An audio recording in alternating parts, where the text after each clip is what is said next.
ఇప్పుడు మీరు మీ గుండెవి చేసుకొని మీరు ఆలోచించండి.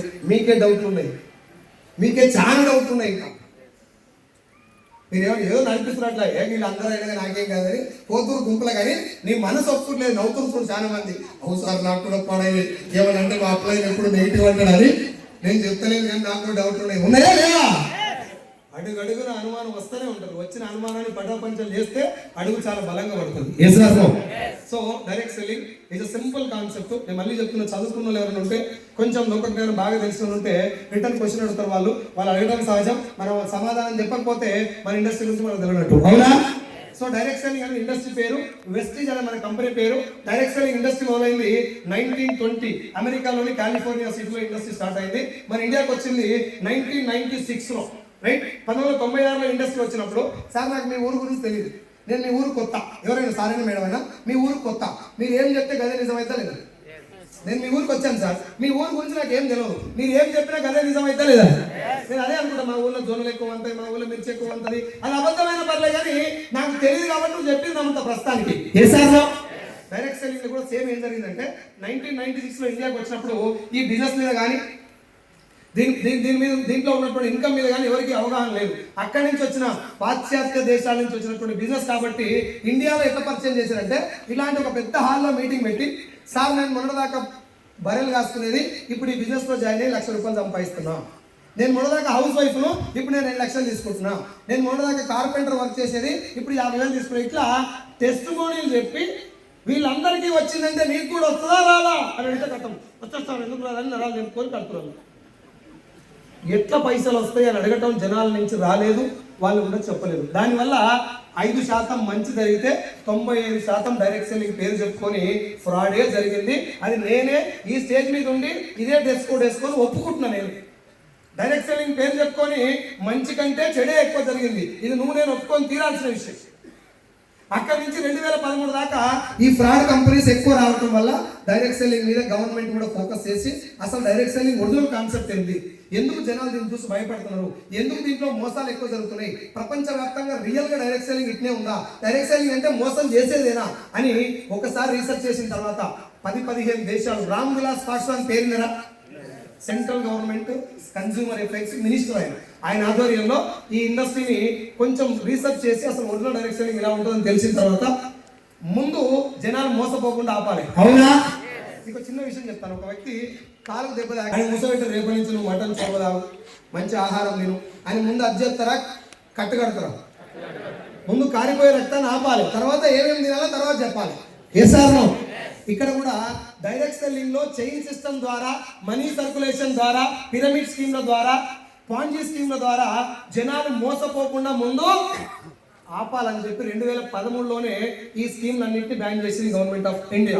2014లో రిజర్వ్ బ్యాంక్ ఆఫ్ ఇండియా కూడా దీనికి ఒక సర్క్యులర్ రిలీజ్ చేసింది, పైసలు కట్టే ఇండస్ట్రీ డైరెక్ట్ సెల్లింగ్ అని చెప్పి. ఇది ఎగనెస్ట్ ఆఫ్ ఏమంటారు లా, మన గవర్నమెంట్స్ వేరే దేశాల గవర్నమెంట్ కూడా ఇచ్చినటువంటి చట్టానికి ఇదంతా వ్యతిరేకం అని చెప్పి ఇది యాక్సెప్ట్ కూడా చేయలేదు గవర్నమెంట్. అదే గవర్నమెంట్ ఆఫ్ ఇండియా ఈయన రామ్ విలాస్ పాస్వాన్ గారి ఆధ్వర్యంలో 2016 సెప్టెంబర్ 9వ తారీఖు ఇక్కడ కూర్చున్న వాళ్ళందరికీ డేట్ తో సహా చెప్తున్నా, మీరు ఇంటికి వెళ్ళి క్రాస్ చెక్ చేసుకోండి. నేను ఇక్కడ మాట్లాడుతున్నా, మీరు వింటున్నారంటే మీరు ఎవరు నాకంటే తెలివి తక్కువలు కాదు. నేను ఇక్కడ కూర్చున్న లీడర్స్ మీకంటే ఒక అడుగు ముందు వచ్చిన వాళ్ళకి, ఇక్కడ నాకంటే నాలెడ్జ్ ఉన్న వాళ్ళు, చాలా చదువుకున్న వాళ్ళు చాలా మంది ఉంటారు. 2016 సెప్టెంబర్ 9వ తారీఖున మొదటిసారి భారత ప్రభుత్వం 13 పేజీల గైడ్ లైన్స్ ఇవ్వడం జరిగింది. మనం మాట్లాడుకుంటున్న డైరెక్ట్ సెల్లింగ్ ఇండస్ట్రీకి, రైట్? దాని తర్వాత లాక్డౌన్ వచ్చినప్పుడు నా ఒక్కని శాలరీ ఎఫెక్ట్ అయిందా? ఇక్కడ కూర్చున్న చాలా మంది ఫైనాన్షియల్ ఇబ్బంది పడ్డారు సార్. సెకండ్ ఇన్కమ్ సోర్స్, రెండో ఆదాయం, ప్యాసివ్ ఇన్కమ్, ఇంకో ఇన్కమ్, ఇట్లా ఈ పేర్లన్నీ లాక్డౌన్ తర్వాత జనాలకు ఎక్కువ పరిచయం అయింది. అప్పుడు డైరెక్ట్ సెల్లింగ్ అనేది ఒక ఆప్షన్ ఉన్నది. దీంట్లోకి జనాలు ఎక్కువ మంది రావటం మొదలు పెట్టారు. ఈ ఆప్షన్ మంది ఎక్కువ అయితే మోసాలు పెరుగుతాయా తగ్గుతాయా? మాట్లాడాలి. జనాలు ఎక్కువ అయితే మోసాలు పెరుగుతాయా తగ్గుతాయా? పెరిగే అవకాశం ఉందని గమనించిన గవర్నమెంట్ 2021 డిసెంబర్ 28వ తారీఖు మొట్టమొదటిసారి భారత్ కా రాజపత్ అని చెప్పి ఒక గెజెట్ ఉంటుంది. గెజెట్ అంటే ఇట్ ఈస్ ఈక్వల్ టు లా. ఆ గెజెట్ ఇచ్చారు 2021 డిసెంబర్ 28. నేను మీ డేట్ కూడా చెప్తాను. 14 పేజీలు ఉంటుంది గెజిట్. ఈ గెజిట్ లో క్లియర్ గా మెన్షన్ చేశారు డైరెక్ట్ సెల్లింగ్ అంటే ఇలా ఉంటుంది, ఇది మాత్రమే డైరెక్ట్ సెల్లింగ్. ఈ రూల్స్ పాటించే ఏ కంపెనీలోనైనా మీరు కళ్ళు మూసుకొని జాయిన్ అవ్వచ్చు. సక్సెస్ అవటం ఫెయిల్ అవటం పని మీద ఆధారపడి ఉంటుంది, కంపెనీ మీద కాదు. కానీ గవర్నమెంట్ ఇచ్చిన గైడ్ లైన్స్ దేనికి? ఇది ఇందులో మోసపోయే ఛాన్సే అని చెప్పడం కోసం. మళ్ళీ చెప్తున్నా, 1920లో మొదలైన ఇండస్ట్రీ 1996లో ఇండియాకి వచ్చింది. 2013లో ఫ్రాడ్ స్కీములు బంద్ అయినాయి. 2014లో రిజర్వ్ బ్యాంక్ ఆఫ్ ఇండియా కూడా ఒక సర్క్యులర్ పెట్టింది. 2016 సెప్టెంబర్ 9వ తారీఖున మొదటిసారి గవర్నమెంట్ ఆఫ్ ఇండియా దీనికి ఒక గైడ్ లైన్స్ ఇచ్చింది, మార్గదర్శకాలు. 2021 డిసెంబర్ 28న మొట్టమొదటిసారి ఒక గెజిట్ వచ్చింది.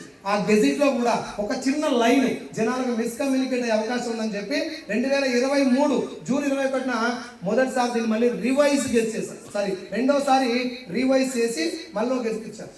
ఈ డేటా అంతా మీకు ఎందుకు చెప్తున్నా అంటే, గవర్నమెంట్ ఇచ్చినటువంటి గెజెట్ ప్రకారం గవర్నమెంట్ ఇచ్చినటువంటి చట్టబద్ధతకు లోబడి పనిచేస్తున్నటువంటి ఇండస్ట్రీ డైరెక్ట్ సెల్లింగ్.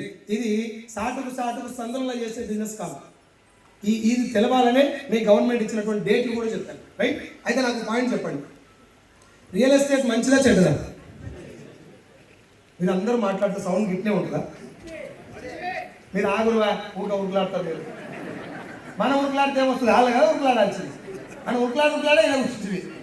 మీరు తెలిసే బాగురాలు మాట్లాడలేదు. సార్ బోర్ పడుతుందా? కొట్టినా చేసేది ఏం లేదు, డోర్ ఓపెన్ ఉన్నాయి, కూర్చొని టికెట్ అయితే ఎట్లా ఇచ్చింది కాబట్టి అర్థం చేసుకుందామా, వెళ్ళిపోదామా? చేసుకుందామా? సో రియల్ ఎస్టేట్ మంచిదా చెడ్డదా?